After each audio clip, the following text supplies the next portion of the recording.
Bonjour à tous, bonjour à toutes. Après ces remerciements, je dois aussi rendre l'appareil effectivement au nom du musée de Tervuren pour avoir été les invités d'honneur à BRAFA. Comme vous le savez, le musée de Tervuren traverse une phase un peu difficile en ce moment. Nous commençons véritablement la rénovation du musée et pendant cette fermeture, nous essayons de rester actifs et l'une des manières de rester actifs est d'avoir des événements pop-up, musée hors les murs que nous faisons. Et le premier de cet événement est cette exposition à la BRAFA. Donc, chose extrêmement importante pour nous. Pour rentrer directement dans le vif du sujet, puisque j'imagine que vous êtes là aussi pour ça, effectivement, nous allons parler aujourd'hui d'un masque emblématique, d'un des chefs-d'œuvre du musée de Tervuren. Peut-être la grande icône du musée, l'équivalent de Mona Lisa pour le Louvre. Bon, comme l'a dit Didier, la pièce qui est ici est une copie. L'original étant actuellement au Los Angeles County Museum of Art. Il ne peut être présent pour le moment, il n'a pas de mot d'excuse, mais Helmut, sa copie en plate, le remplace au pied levé. Ceci dit, nous allons maintenant parler du masque en lui-même, pour lui-même, et commencer par un petit historique de savoir comment ce masque est arrivé en Belgique. Alors le masque, pour commencer l'histoire du masque, il faut remonter en mars 1896. À l'époque, l'officier Oscar Michaud, que vous voyez ici, se trouvait près d'un village, qui était le village de Loulou, que je vais vous montrer sur une carte après. Et l'officier, dans ces temps troublés de ses débuts de la colonisation, avait eu quelques soucis avec le chef du village qui lui refusait l'entrée dans le même village à l'officier et à ses hommes. L'officier Michaud, qui n'était pas quelqu'un de spécialement calme, ni un très bon diplomate, a, on va dire, forcé la politesse et ses troupes ont occupé le village. Durant l'occupation du village, différents objets, différentes choses ont été récupérées par les troupes, notamment du bétail, des tonnelets de poudre noire, différentes choses, différentes denrées, mais surtout ce que Oscar Michaud appelle des fétiches. Et parmi les fétiches se trouvait, là je cite Michaud, une immense tête creuse avec deux grandes cornes servant aux féticheurs qui se l'adaptaient sur les épaules. Donc cette description correspond à notre grande tête, à notre fameux masque Louba que vous voyez ici.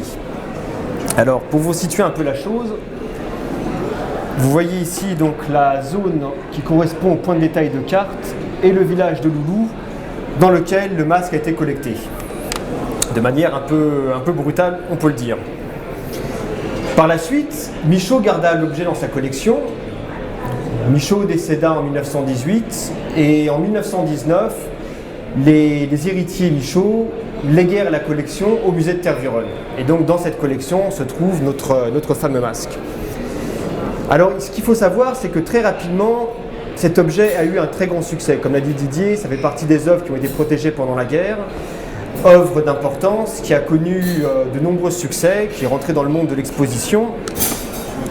Comme vous le voyez ici, il a donné lieu à certains produits dérivés. Ce que vous voyez sur la gauche, ici, est un dessin préparatoire pour un timbre en rapport avec le Congo belge. Donc l'icône choisie étant le masque.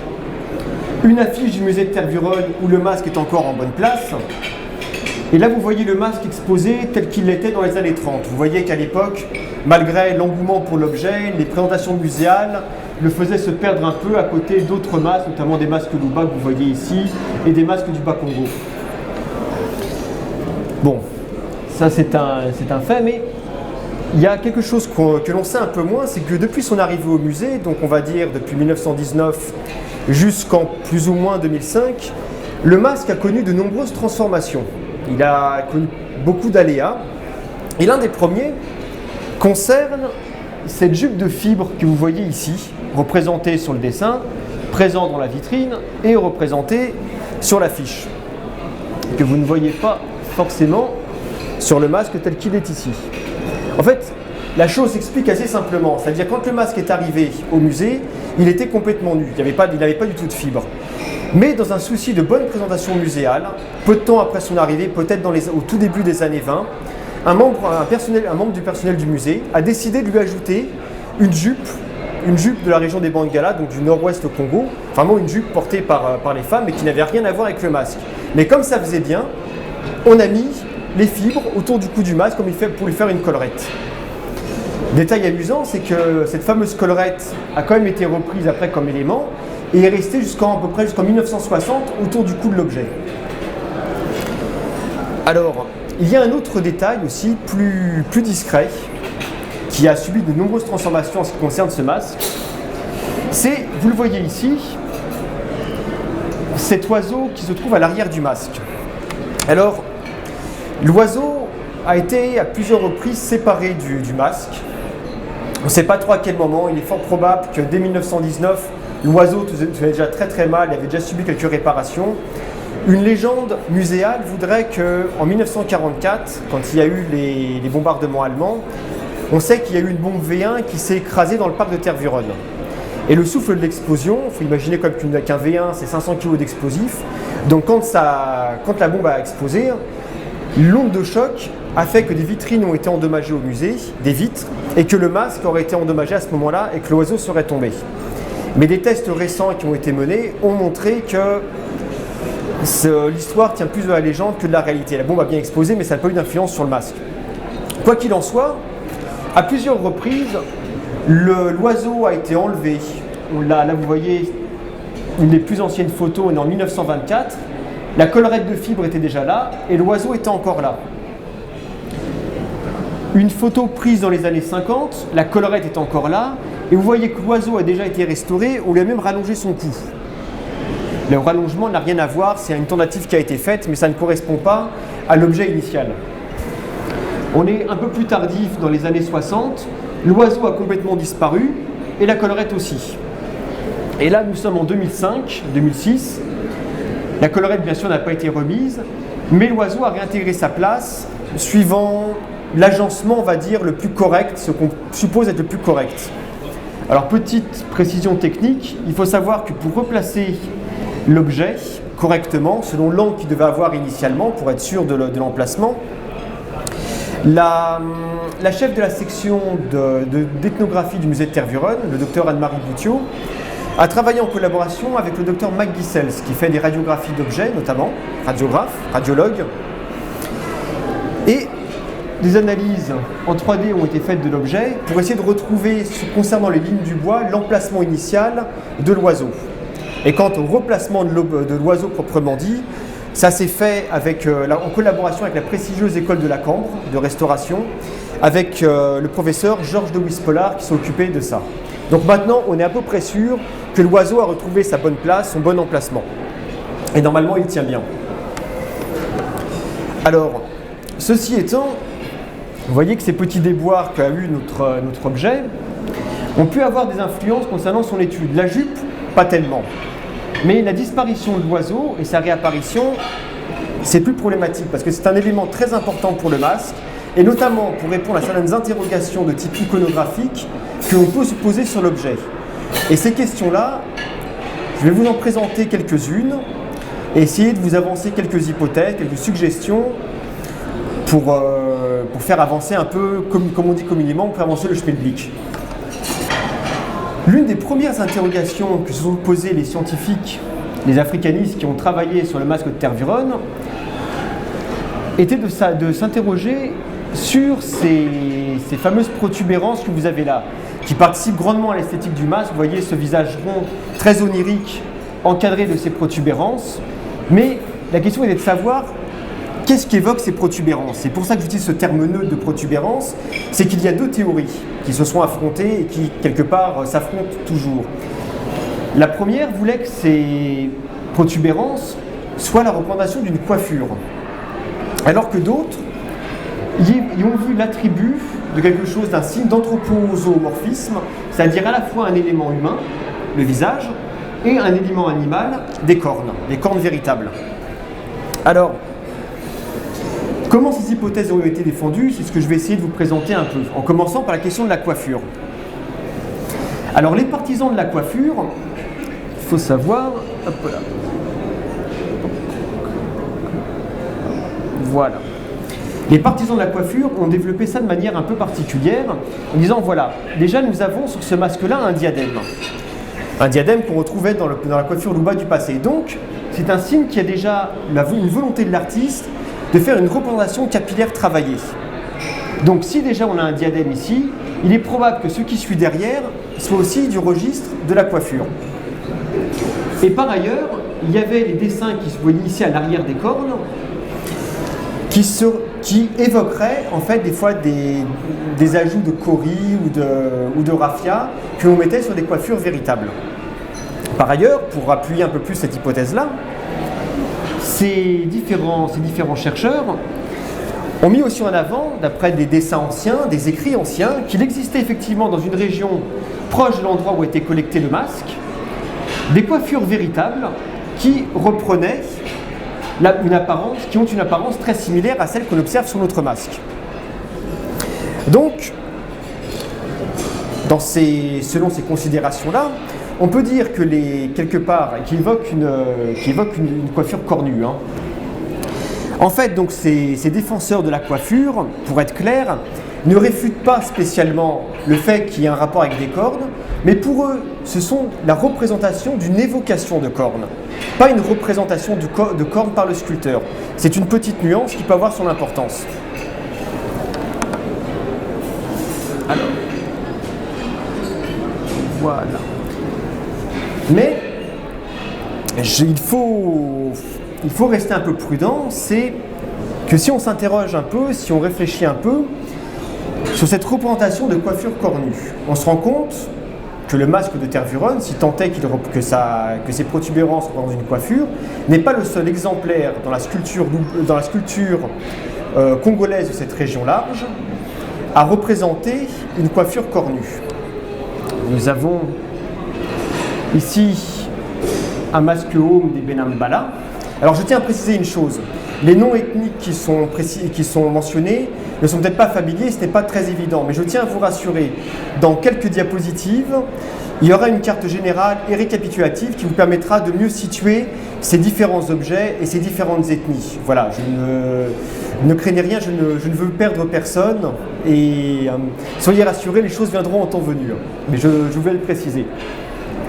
Or, nous voyons que ce masque des Benambala possède lui aussi un diadème et aussi ce qu'on pourrait appeler des protubérances, ici une coiffure cornue. Mais dans le cas de ce masque, la représentation d'une coiffure est on ne peut plus claire, car le sculpteur a bien insisté sur les motifs qui recouvrent entièrement cette incurvaison, on peut dire, dans le but d'évoquer une coiffure, une tresse. Ça ne renvoie pas à quelque chose d'animal. Et on peut l'avoir aussi pour d'autres objets. Par exemple, chez les Mba, on a aussi des représentations de coiffure cornue. Et là aussi, on a ces représentations de stries qui évoquent vraiment des tresses, une coiffure, un art capillaire. Idem pour cette coupe, soit Caniox ou bas occidental que vous avez ici, coiffure cornue. Et idem, on le voit un peu moins sur ce pendentif songué, qui est très effacé. Mais je vous demande ici de me croire, entre guillemets, sur parole, c'est que la base ici montre bien que, initialement, cet ivoire avait aussi ces représentations vraiment, ces retranscriptions plastiques d'une tresse. Cependant, quand on regarde notre masque de Tervuren, on voit qu'hormis ce petit motif, tout le reste des cornes, je vais revenir en arrière, n'a aucun motif. On a quelque chose de très puissant et qui n'évoque pas spécialement une coiffure. Et par ailleurs, je tiens à préciser une chose, c'est que même si on prend en considération ce genre de motif, ça peut avoir un lien avec des cornes véritables, parce qu'au Congo, dans beaucoup de régions du Congo, les cornes de bovidés pouvaient être sculptées. Je vais vous montrer ici, justement, ça c'est une corne véritable, une corne de buffle véritable, avec des motifs incisés. Alors, pour ce masque-là, l'hypothèse de la coiffure peut être un peu problématique. Mais, quand bien même si continuons sur le sujet, en disant, mais bon, quand bien même nous acceptons l'hypothèse selon laquelle il s'agit bien de cornes et non de tresses. Une autre question se pose, oui d'accord, des cornes, mais de quel animal? Et ça, c'est une autre question qui peut se poser. Alors, les grandes questions qu'il y a eu sur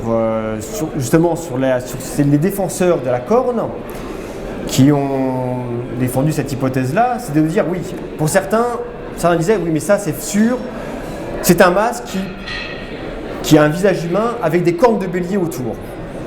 Et d'autres ont dit, non, ce ne sont pas des cornes de bélier, c'est plus certainement des cornes de buffle. Alors, en ce qui concerne les défenseurs de l'hypothèse bélier, elle repose sur une chose assez simple, c'est que déjà la forme des cornes que nous avons sur le masque, très incurvée, évoque plus celle d'un bélier qui se développe dans ce sens-là, plutôt qu'un buffle qui se développe sur un plan horizontal. Donc d'un point de vue naturaliste, le bélier est plutôt un candidat assez sérieux. D'autant plus que là c'est d'un point de vue ethnographique. Il existe dans cette grande région Kasaï-Katanga des masques Luntu qui possèdent aussi, le spot n'est pas excellent, j'en suis désolé, mais ce sont aussi des masques Home, donc des grands masques qui couvrent entièrement le visage, et qui ont aussi des cornes comme ça à l'arrière. Or, le nom de ce masque chez les Luntu s'appelle Chikwanga. Et Chikwanga est certainement un dérivé du terme Chipanga, qui veut dire le bélier. Donc, ethnographiquement, là aussi, on peut dire, voilà, si on est dans une zone où on a des masques anthropomorphes avec des cornes et des cornes de bélier. Donc, c'est très possible que, considérant la forme des cornes et considérant la région, on soit en face à une représentation de cornes de bélier. Bon. Pourtant, notre outsider, notre deuxième challenger, le buffle, peut lui aussi avoir de sérieux arguments. Parce que, là je vais revenir, vous voyez ici une vue arrière de notre masque de Tervuren, et vous voyez ici la largeur des protubérances, la largeur des cornes. Or, cette base extrêmement large, d'un point de vue naturaliste, ne correspond pas tellement à un bélier, qui a des cornes plus réduites, mais plutôt à un buffle, je vous en ai montré un ici, qui lui par contre a des bases de cornes qui sont très volumineuses. Et d'ailleurs le masque Chikwanga que je vous ai montré avant, lui n'a pas de base très très large. Ça fait quasiment dans la continuité, on n'est pas sur une base large, ce qui n'est pas le cas ici. Bon, par contre, on peut toujours me rétorquer ici, oui d'accord, éventuellement la base est bien celle d'un buffle, ça évoque, mais bon, quid de l'inclinaison? Ça ne l'explique pas. Pourquoi dans ces cas-là, si c'est un buffle, pourquoi on a une coiffure dans ce sens-là? Alors là, pour essayer maintenant d'expliquer un peu ça, de toujours continuer à défendre notre sympathique boviné, il va falloir quitter un peu les notions de naturalisme et rentrer dans des questions touchant à la technicité et à l'esthétique. Bon. Pour cela, je vais prendre d'ailleurs un autre exemple. Vous voyez ici un autre groupe ethnique, enfin un masque d'un autre groupe ethnique du Congo, plutôt du Katanga, qu'on appelle les Tabwa. Les Tabwa sont connus pour leur fameux masque buffle qu'ils faisaient par le passé, et qui là, il n'y a pas d'erreur possible. Là, c'est bien un buffle. Vous voyez que eux, quand ils font le traitement du buffle, ils le font vraiment d'un point de vue naturaliste. Et c'est vrai que si on compare avec notre masque ici, on pourrait se dire, oui, ben là c'est sûr, il n'y a pas à tergiverser, on est bien dans deux choses différentes. Mais c'est là que je voudrais parler maintenant de questions de technicité. C'est que le masque Tabwa que vous avez ici est un masque facial. J'entends par masque facial un masque qui ne va pas couvrir entièrement la tête, mais qui va se placer sur le devant du visage. À la différence de notre masque ici présent, qui est un masque qui va couvrir entièrement le visage. Si on parle de volume de bois, pour sculpter un masque facial, le volume de bois est moins important. Donc on peut se permettre de faire quelque chose d'assez naturaliste avec un masque qui va aller bien sur la largeur. En revanche, pour notre masque, si on voulait faire un masque naturaliste avec des vraies cornes de buffle sur le côté, je vous laisse imaginer la largeur du tronc qu'il faudrait pour le faire. Le masque étant monoxyle, c'est-à-dire que les cornes n'ont pas été rajoutées, tout est sculpté dans un bloc. Si en plus, malgré ça, si le masque était... on trouvait un tronc assez grand de rhinocérodendron, donc c'est l'arbre qui a servi à faire cet arbre-là, qui est un bois très léger, qui est très bien pour faire des masques qu'on peut porter assez facilement, mais c'est un bois très fragile aussi. Si on prenait un tronc assez large pour faire les cornes du masque, plus l'objet va être large, plus l'objet va être grand, plus les risques de casse au niveau du port ou même au niveau de la sculpture risquent d'apparaître. Donc ce n'est pas un choix très judicieux. Donc ça pourrait être une des explications pour lesquelles le sculpteur a décidé de rabattre les cornes pour garder un ensemble beaucoup plus compact, on va dire. Raison technique, raison de sculpteur. Bon. L'autre chose aussi, c'est qu'il ne faut pas oublier que notre masque ici, à la différence de son homologue, de son confrère Tabois, il y a une petite différence. C'est que le masque Tabois que nous avons ici est purement zoomorphique. Ça représente un buffle et rien d'autre. Ici, nous avons plus vraisemblablement un objet qui mélange, là on va prendre un terme un peu pompeux à consonance germanique, mais une intervention scientifique sans terme germanique scientifique n'est pas une vraie présentation. C'est ce qu'on appelle un cas de naturalistische permutation. C'est-à-dire c'est un cas d'objet où se mélangent des éléments anthropomorphes et des éléments zoomorphes. Or, d'un point de vue strictement esthétique, si le sculpteur doit prendre en compte la rondeur du visage humain, mais doit développer des corps naturalistes sur un plan horizontal, vous avez un effet qui n'est pas des plus heureux. La rondeur est complètement cassée, vous avez un grand développement horizontal qui va casser la rondeur du visage et ne pas mettre en valeur non plus les cornes. Alors, ici encore, on pourrait dire que ça peut être des hypothèses, mais de par le monde, cette question de l'adaptation, ce qu'on appelle une adaptation formelle à un objet, c'est-à-dire que la représentation doit s'adapter à l'objet sur lequel la représentation se fixe. C'est quelque chose qu'on retrouve partout dans le monde. Vous allez m'excuser un instant, je vais quitter le monde du Congo et on va aller beaucoup plus loin à l'ouest, aux États-Unis, sur la côte nord-ouest américaine, pour essayer de mieux expliquer ce principe-là, qui peut être un peu obscur. Voilà. Attendez. Déjà, avant cela, je vous fais une petite pause. Cette petite carte qui vous permet de voir un peu les différents objets. Donc le masque Tabois que vous voulez venir, vous avez vu, excusez-moi, la coiffure cornue, qui est de cette région-là, donc notre masque n'est pas très loin d'ailleurs de cette coiffure, la coupe, le masque des Benambala, le masque Bakwaluntu, le pendentif Songhai et la statuette Temba. Vous voyez quand même qu'on est dans une zone assez large où la question de la corne ou de la tresse corne est assez importante. Ceci étant, comme je vous le disais auparavant, on va faire un petit voyage dans le nord-ouest américain pour essayer de comprendre ces questions d'adaptation formelle de manière plus concrète. Voilà. Alors, il faut voir que dans le nord-ouest américain, donc sur la côte pacifique, il existe différents groupes indiens, les Tlingits, les Haïda, là ici on va parler des Tlingits, qui dans leur représentation affectionnent beaucoup de représenter l'épaulard, donc ce qu'on appelle l'orque aussi chez nous, qui est ce sympathique cétacé que vous avez là. Et pour le représenter, parce que le sculpteur quand il représente un épaulard, il faut que les personnes qui vont acheter l'objet ou qui vont voir l'objet comprennent qu'il s'agisse d'un épaulard. Or, pour les Indiens, pour qu'ils comprennent ce qu'est un épaulard, ce qui leur permet à coup sûr d'identifier, c'est pas le visage de l'animal, c'est ça. C'est la nageoire dorsale. Si la nageoire dorsale dressée est représentée, c'est quelque chose, c'est un message clair pour les Tlingits, comme pour les Haïda. Ils savent que c'est un épaulard qui est représenté. Le reste est secondaire, c'est-à-dire que la manière dont est faite la bouche, ça c'est autre chose. Le plus important est la nageoire dorsale. C'est par ce symbole qu'on sait de quoi il s'agit.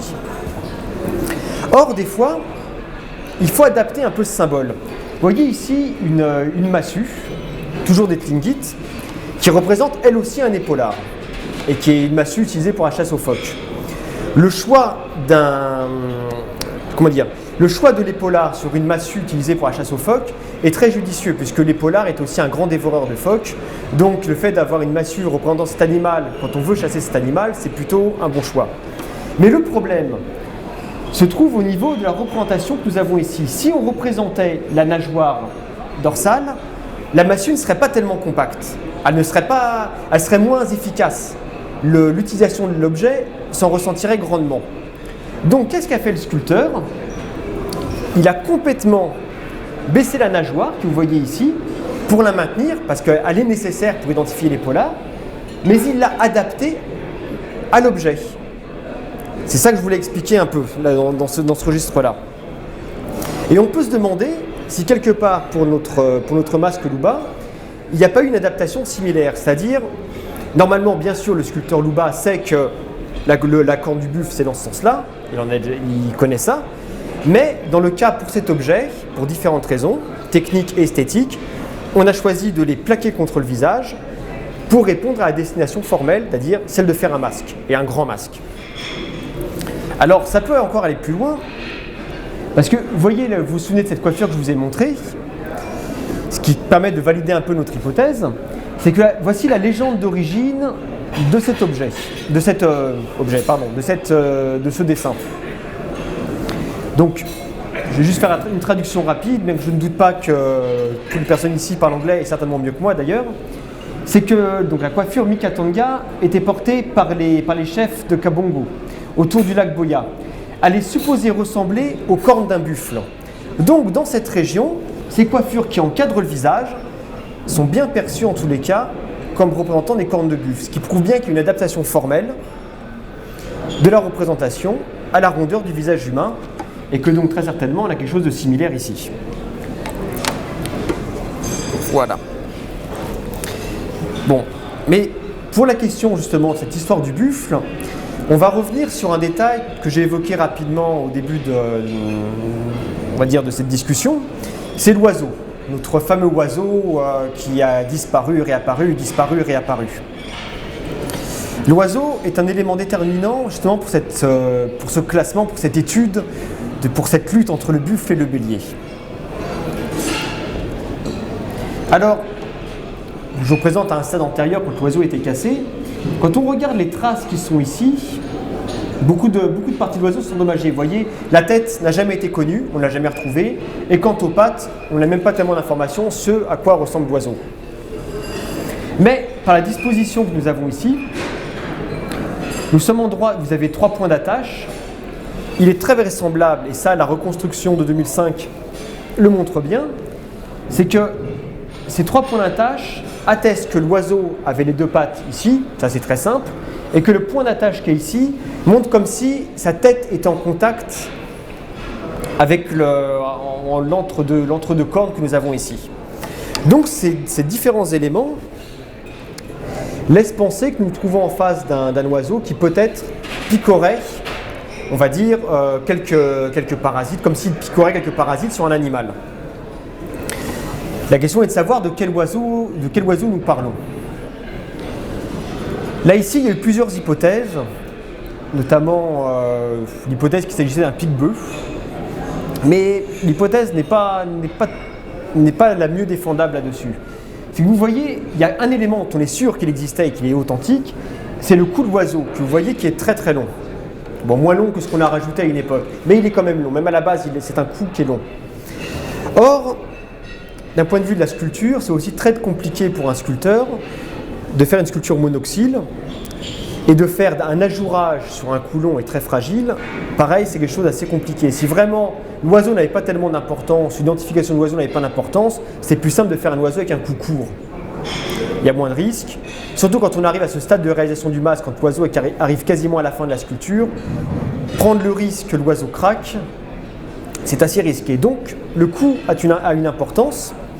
Et il est possible que, comme nous avons vu avec notre épaulard, avec la nageoire dorsale de l'épaulard, que nous retrouvons ici en face, avec l'élément plastique et symbolique dominant permettant d'identifier l'oiseau.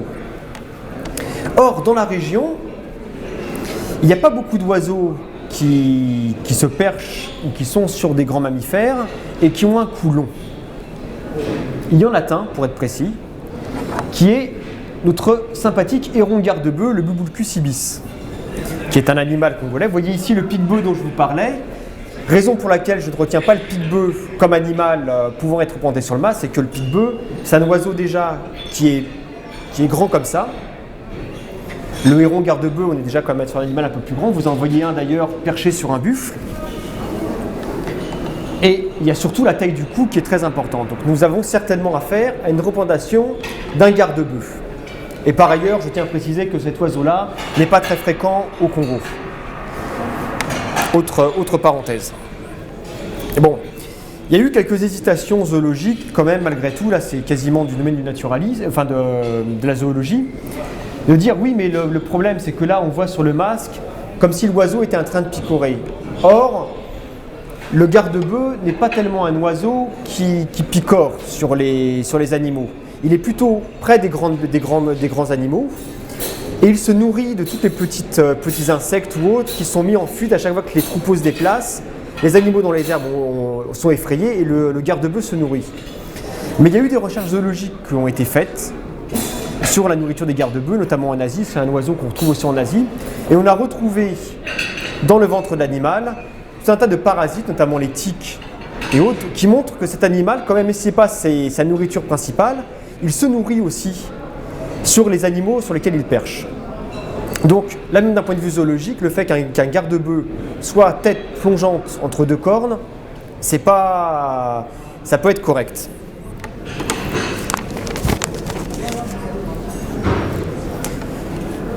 Alors, pour revenir sur la question de notre buffle, c'est que bien sûr, comme je vous disais, notre garde-bœuf est un animal qu'on retrouve d'ailleurs aussi en Europe, dans certains coins de France, et qui se plaît avec différents animaux, pas seulement les bœufs, pas seulement les buffles. On le revoit des fois en certains coins d'Europe près des chevaux, même sur des moutons, donc on pourrait penser aussi bélier, donc pourquoi pas. Mais il faut voir que dans les zones où il y a très peu d'élevage intensif, et c'était le cas certainement, on peut dire, au Katanga au XIXe siècle, le bubulcus se plaît plutôt à aller en direction d'animaux sauvages, et de grands animaux sauvages. Or, compte tenu de ce qu'a dit précédemment, compte tenu de la forme des cornes, compte tenu de la taille de la bête, et compte tenu du fait qu'il s'agit certainement d'un héron garde-bœuf pour l'oiseau derrière, l'hypothèse du buffle est renforcée là-dessus. Et là où ça devient intéressant aussi, c'est que cet élément de l'oiseau à l'arrière du crâne du masque, c'est un élément qu'on ne retrouve pas dans la coiffure, dans ces fameuses coiffures avec des tresses. C'est un élément qui n'est jamais rajouté. On n'a pas une représentation sculptée d'un oiseau derrière. Donc, à moins d'imaginer un jour ou de découvrir un jour la légende d'un Zeuxis luba qui aurait fait des tresses tellement naturelles que les oiseaux venaient se percher en pensant qu'il s'agissait de véritables cornes, j'aurais tendance à dire que, il s'agit ici de représentation de cornes véritables, encadrant un visage humain, et affublé peut-être effectivement d'une coiffure pour le diadème, là on est dans la coiffure, et que l'oiseau qui est derrière est bien un bubulcus. Bon, ici dans le cadre de cet exposé, c'est vrai que peut-être certains resteront un peu sur leur faim en disant oui, mais les questions de... Maintenant, on n'a pas tellement évoqué la question de la fonction du masque, à quoi il sert, quel est son... C'est vrai que donc j'ai conscience que ça peut léser un peu. Je n'essaie pas d'évader ces questions, s'il y a des questions à ce sujet, je suis prêt à y répondre. Mais je voulais simplement montrer ici que dans le cadre de l'étude d'œuvres de l'Afrique conservées dans nos musées, qui appartiennent à un passé révolu, des pièces pour lesquelles qui n'existent plus, qui ne dansent plus au Congo depuis des décennies. Les armes que nous devons utiliser pour analyser ces objets passent aussi par l'étude de l'objet même. Et l'étude de l'objet même implique de ne pas se tromper dans ce que nous croyons voir. Parce que ça peut avoir des répercussions concernant les analyses proprement dites, même concernant les analyses de la fonction. Je vous remercie bien.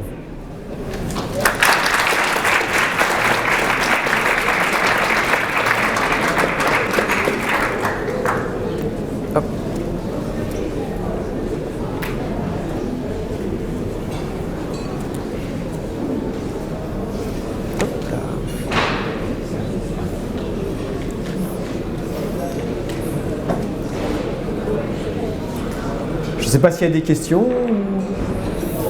On va faire ça à l'ancienne, on va lever la main. Dites-nous quand même un petit quelque chose sur la fonction. Ah, quelques mots sur la fonction. Bon, on va essayer de faire assez bref pour la fonction, sinon ça va aller dans les mêmes genres de discussions et vous êtes reparti pour 3 quarts d'heure ou une demi-heure. Mais on va dire qu'il y a pour résumer ça, il y a 2 hypothèses aussi principales maintenant pour la fonction de ce masque-là, par rapport même à son panel, par rapport aux différents types d'objets qui l'entourent, que je vous ai présentés. Alors l'une des fonctions avancées pour ce masque-là, ça le rattache à une confrérie, ça c'est plutôt, j'allais dire, aux États-Unis que l'hypothèse a été lancée. L'hypothèse que l'objet se rattacherait à la confrérie des Mboudiés. C'était une confrérie très importante chez Luba, qui sont en fait, on pourrait dire, les gardiens de la mémoire. Et que le personnage représenté ici, donc amalgame de buffle et d'un visage humain, renverrait à des personnages, on va dire, presque, on va dire, mythologico-historiques des Luba. Soit Mbili Kilwe, qui est on va dire, le héros fondateur des Luba, soit un autre personnage qu'on appelle Lolo Inangombe, qui est la fondatrice du Mboudié, de la confrérie, donc des gardiens de la mémoire.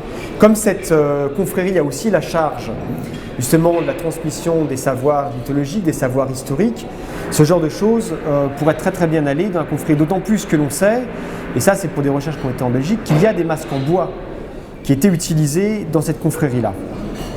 Donc ça c'est une des possibilités.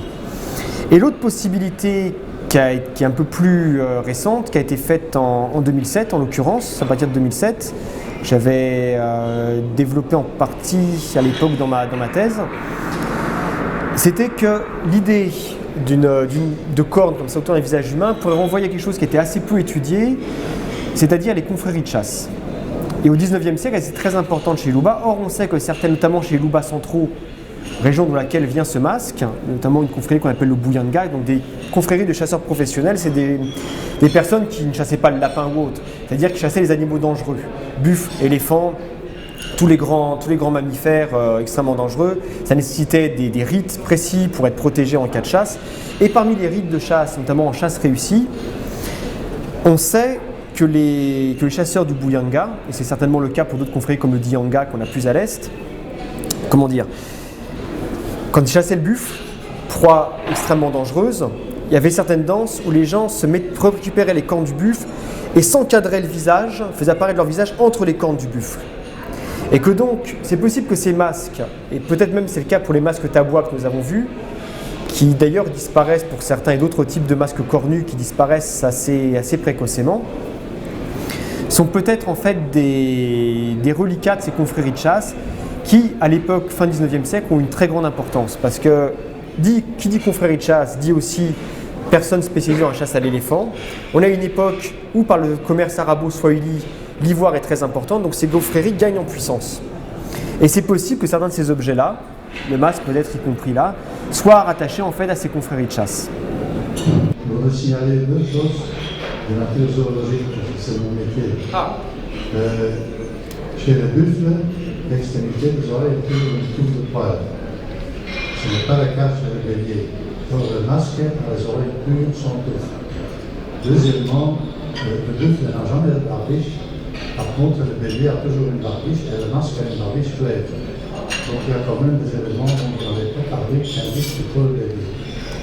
Alors ça je peux y répondre là-dessus. Comme je l'ai dit, le masque que nous avons ici n'est pas un masque purement zoomorphique. C'est un masque qui est anthropozoomorphique. Donc la coiffure même, j'allais dire au niveau même de la barbe, ça va être une autre discussion parce que ça peut être un dérivé d'autre chose qui n'a rien à voir ni avec l'espèce humaine ni avec les animaux, mais avec un autre élément qui est un peu plus compliqué là-dessus, que j'avais évoqué dans un ouvrage. Mais la représentation d'une barbe, si on part du principe, et c'est le cas ici que nous avons un masque anthropozoomorphe, la représentation de la barbe se retrouve dans la sculpture Luba purement anthropomorphique. Quant aux oreilles, ici, la représentation de l'oreille telle que vous l'avez ici, c'est une oreille qu'on retrouve, c'est un type d'oreille qu'on peut retrouver dans la statuaire Luba.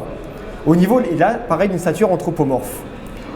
C'est ça un peu des fois ce problème-là, comme je disais tout à l'heure, c'est qu'on n'est pas dans quelque chose de purement zoomorphique et toujours naturaliste. Mais en tous les cas, au niveau des oreilles, au niveau de la barbiche, là on est plutôt dans le domaine, dans la partie humaine du masque, pas dans la partie, pas dans la partie animale. Les soignés, ils représentent quelque chose sur ce masque, plus que je dirais, simplement une barbiche En fait, ces questions là, on rentre dans un autre débat, mais ces questions des remontées, j'allais dire, de l'art Congo, enfin de l'art du Congo avec un C, avec des liens égyptiens, c'est quelque chose qui s'est fait à un moment donné, que font aussi d'autres, on va dire, certaines personnes maintenant au Congo pour retrouver une origine, enfin pour trouver une origine glorieuse et autres, mais c'est pas attesté. Par contre, parce que la représentation de la barbe comme symbole de virilité ou comme symbole d'un âge vénérable n'est pas propre à l'Égypte, bien sûr, les sculptures égyptiennes ont ça, mais elle existait en Afrique indépendamment.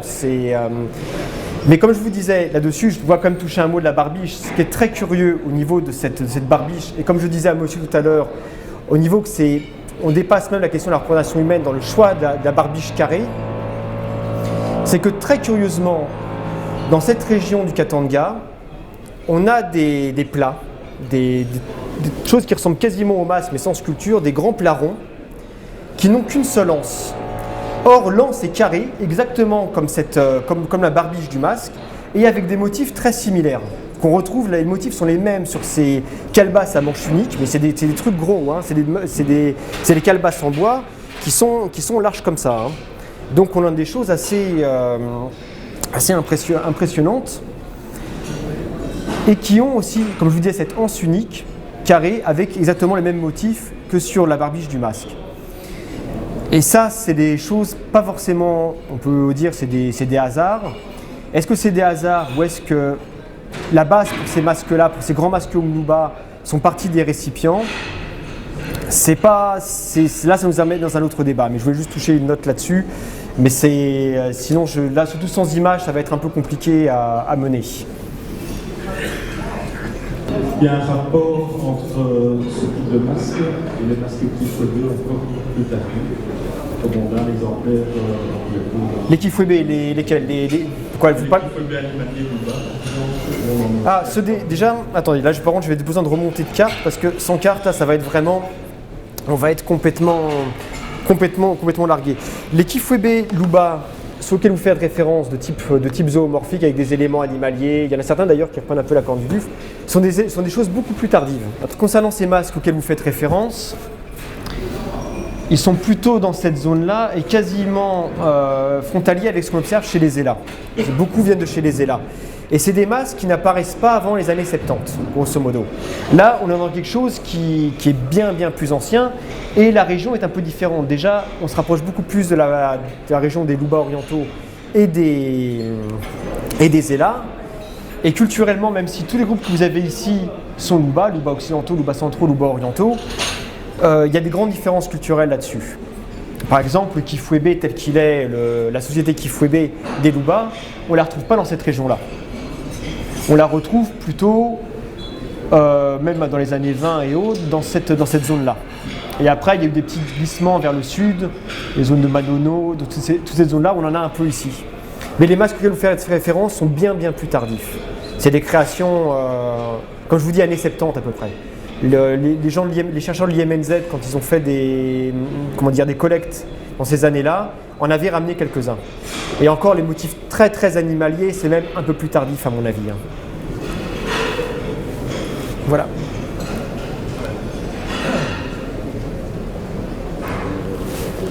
Juste pour revenir rapidement à la barbe, chez les pharaons, par exemple, le masque mortuaire de Toutankhamon, etc., la barbe est différente, bien sûr, mais c'est en général interprété comme un signe de sagesse acquise avec l'âge. Et en Afrique, il y a des exemples nombreux, en Côte d'Ivoire en particulier, chez les Baoulés, il y a des masques féminins avec la barbe, et chez les dames également. Et c'est interprété en général comme cette sagesse acquise. Non, ça c'est l'interprétation, le rapport entre vieillesse et sagesse qui peut aller avec, c'est quelque chose qu'on retrouve assez souvent dans différents coins d'Afrique et même dans d'autres endroits du monde. Mais là, c'est vrai qu'on a même des statuettes Luba, ou d'autres régions d'ailleurs des environs, qui ont une barbiche un peu longue. Et c'est vrai que là, c'est pour ça, mais là je vous dis, j'ai pas envie de trop de revenir là-dessus parce que sans les images, ça va être vraiment difficile. Mais de manière dans la sculpture, dans la statuaire, ce qui est assez curieux, c'est que très souvent, la manière dont la barbiche est retranscrite dans cette région-là, on est un peu dans le même problème que pour les tresses cornes, c'est-à-dire quelque chose qui est incurvé, enfin qui est traité comme des tresses véritables, comme un élément capillaire, ou pileux en tous les cas. Mais il y a quelques objets, ce masque en fait partie, mais il y a aussi des statuettes qui ont des choses beaucoup plus géométriques, avec des motifs géométriques à l'intérieur. Et à savoir, est-ce que ça représente vraiment une barbe, ou est-ce qu'il y a une double symbolique, à la fois on profite du fait que c'est au menton pour évoquer une barbe, mais qu'on va aller plus loin en renvoyant peut-être à d'autres types d'objets qui ont eux-mêmes une symbolique propre. Là, c'est un débat plus compliqué, j'allais dire, à mener. Mais le rapport, en tous les cas, entre barbe et sagesse, c'est quelque chose qu'on voit assez souvent. Et comme vous l'avez dit, effectivement, pour l'Afrique de l'Ouest, on l'a. Mais vous l'avez aussi, effectivement, dans d'autres coins du Congo. Ça, c'est... Voilà. Est-ce qu'on a questionné les gens de la région longtemps ou récemment, et est-ce qu'il y a eu des réponses qui ont pu aider à donner des réponses sur la fonction du masque? Alors, à l'époque où le masque a été collecté, je dois avouer que les interrogatoires ne se sont pas tellement faits. Quand le village a été occupé, ça a été un peu... on n'est pas dans l'optique c'était pas de l'optique d'une mission ethnographique à ce moment-là. Mais récemment, on va dire dans les années 90, il y a eu des expéditions, enfin pas des expéditions, mais il y a eu des missions ethnographiques qui sont faites dans la région de Kabongo. Donc vous avez juste à côté de la coiffure là, Kabongo. Mais les quelques interrogations, j'allais dire ethnographiques, qui ont été faites sur le sujet n'ont pas donné de résultats. Déjà, n'ont pas été centrées spécialement là-dessus, et deux, n'ont pas donné de résultats. Et c'est quelque chose aussi que j'aimerais préciser à ce sujet concernant les informations actuelles que l'on pourrait avoir et concernant les objets anciens. En disant, il y a une part des fois de réalité, parce qu'il y a des cas de figure où dans certaines cultures où il y a une continuité de traditions masquées qui permettent quelque part d'alimenter, d'obtenir des informations pour des objets plus anciens. Mais il y a des cas où il y a eu des véritables ruptures avec des types d'objets qui apparaissent complètement isolés, et il y a eu une rupture après dans le temps. Il faut voir que là, on dépasse quasiment les 100 ans sur les types d'objets. Et les informations, il y en a très peu. Et ce que je dis toujours, un exemple que certains ont déjà entendu ici, qu'on me disait, c'est un peu comme si justement un chercheur congolais partait dans certains coins de France ou de Belgique pour travailler sur des événements religieux du 19e siècle et interrogeait les gens maintenant pour obtenir des renseignements. Ils n'obtiendraient pas forcément grand-chose. C'est-à-dire qu'il y a des pans de culture qui disparaissent, pour lesquels il ne reste pas grand-chose, mais ça, il faut en avoir connaissance. Je ne dis pas que à ce niveau-là, le terrain peut être utile. Il y a des cas de figure où ça se présente très très bien. Pour les cas notamment chez les PND, il y a des choses où des recherches récentes ont donné lieu à des résultats très intéressants. Mais il y a des cas de figure comme ça, très isolés, comme pour ce masque-ci, qui finalement ont connu des apparitions assez brèves. Et finalement, après, le lien a été coupé. Pas forcément par rapport à la présence européenne, mais ça se rattache aussi à des phénomènes des fois éphémères. Certains se rattachent à des sociétés qui ont disparu. Des sociétés, j'entends, sociétés initiatiques, confréries et autres, qui ont disparu. Les choses évoluant, il y a des choses dont il n'y a plus forcément de traces. D'où l'importance, et là je reviens pour des musées comme Tervuren, des musées liés entre guillemets aux anciennes puissances coloniales, c'est que ces musées d'Europe, qu'on soit en Angleterre, en France ou en Belgique, je parle pour les principaux, et le Portugal aussi, c'est que ce sont des musées de mémoire. La plupart de nos objets congolais, quand ils sont arrivés, ne sont pas arrivés comme pour les musées américains. Il y a des exceptions aussi dans les musées américains, je ne vais pas rentrer là-dedans, mais la plupart sont arrivés, ils ont été collectés par des administrateurs, des militaires, des missionnaires, ou même un mécanicien si vous avez vu notre stand, et sont arrivés directement après collecte chez nous au musée, avec les informations qui pouvaient accompagner. C'est ce qui fait la force d'un musée comme Tervuren, c'est aussi notre potentiel au niveau des archives, au niveau de la documentation et au nombre d'objets. Et ça, ce qui fait que nous sommes, quelque part, c'est un musée de mémoire. Parce que beaucoup de nos objets, la plupart de nos objets ont une histoire. On sait qui les a ramenés, on sait dans certains cas aussi, parce que le collecteur a pris le temps de préciser où il les avait collectés, soit dans des ouvrages, soit dans les archives, de dire pour lui à quoi ça servait. On a des informations brutes, énormément d'informations brutes, et qui ont été, jusqu'à très récemment encore, largement mésestimées. J'imagine que ce masque Home a dû être porté. Est-ce que vous avez des informations? Est-ce qu'à votre connaissance, ce masque a été porté? Est-ce qu'il a dansé? Et deuxième question, s'il a dansé, s'il a été porté, comment le porteur pouvait voir l'assistance? Parce qu'à ma connaissance, je ne vois pas d'ouverture dans les yeux, puisque les yeux sont clos. Ah, alors là... Voilà, merci. Des questions chorégraphiques, c'est vrai que nous n'avions pas eu ça non plus. Alors, non, on va pas m'entendre sinon, bon tant pis. En fait, le masque a les yeux mi-clos, mais il y a des fentes, hein, on peut voir avec. La visibilité n'est pas forcément des meilleures, mais c'est visible. À savoir, est-ce que le masque a été porté? Oui, il a été porté. Il a des traces d'usure. Les traces d'usure spécifiques qu'il a, que ce soit au niveau du col à certains endroits, montrent que l'objet a été porté sans aucune hésitation. Et d'ailleurs, on voit quelque chose d'assez important qui n'a pas tellement été relevé pour cet objet. Ah. Excusez-moi, c'est vrai que je disais donc, et l'objet aussi montre quelque chose de très particulier dans la manière dont il a été conçu. C'est-à-dire, c'est un masque comme qui n'est pas forcément des plus lourds, mais qui peut être quand même assez lourd.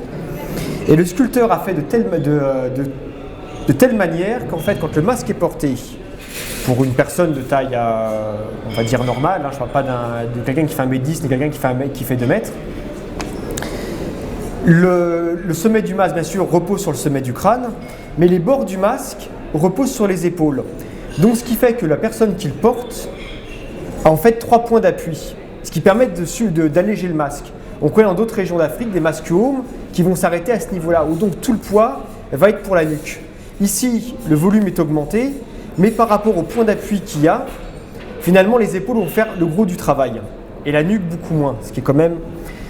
À savoir, quant à la visibilité n'était certainement pas la meilleure pour ce masque-là. Mais tout dépend du rôle qu'on attend du masque. Et là, c'est plus difficile d'y répondre. Est-ce que c'était pour une chorégraphie précise?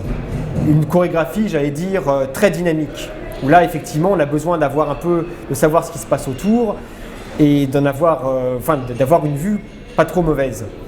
Mais il y a aussi des cas où les masques interviennent, ils ne dansent pas forcément. Il y a des cas, et ils sont assez nombreux, où l'air de danse leur est réservé, donc ils savent aussi, plus ou moins, que quand ils dansent sur cet air-là, l'air est dégagé, il n'y a pas tellement de risques.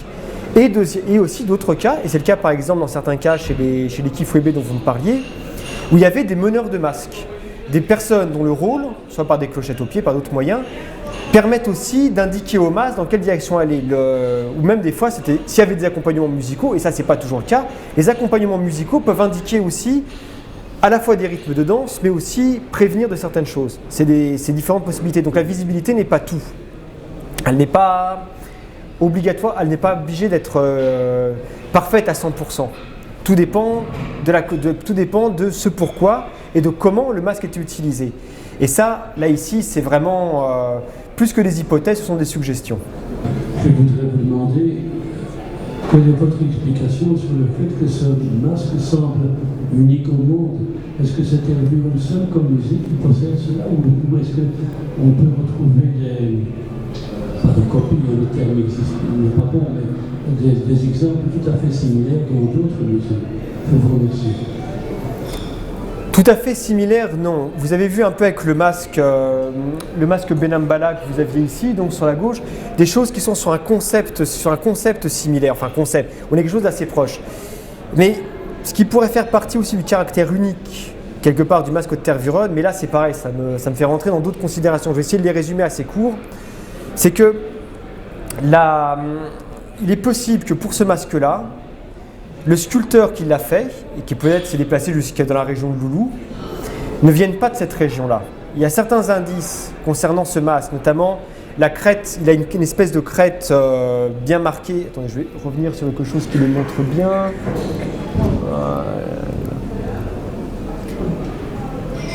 Voilà. La crête assez légère qu'il a ici, ce qui est très curieux, c'est qu'on la retrouve plutôt en fait sur des masques qui viennent de chez les Luba orientaux. Des masques très anciens aussi, il y en a certains de ce type-là au musée, il y en a un avec cette même genre de crête au musée de Stuttgart notamment, autre modèle de masque, mais avec ce même type-là et qui vient plutôt des Luba de l'Est. Le fait que même le type de barbiche comme ça, on retrouve ça sur des masques, cette barbiche carrée se retrouve sur des masques ronds striés qui viennent aussi des Luba orientaux. Et ce qui participerait peut-être à ce caractère très particulier de ce masque, c'est qu'effectivement, ça peut avoir été, là c'est pareil, là je quitte un peu le domaine, là c'est pas la suggestion, c'est plus une hypothèse, que le sculpteur qui l'a fait ne venait pas de la région des Luba centraux, qu'il ait travaillé avec des éléments qu'on lui demandait, Parce que les sculpteurs se déplaçaient des fois aussi. Hein. Il y avait quand un sculpteur était renommé, il ne faut pas imaginer que les objets seulement se déplaçaient ou qu'il y avait des vases clos en disant ça c'est Songye, ça c'est Luba et autres.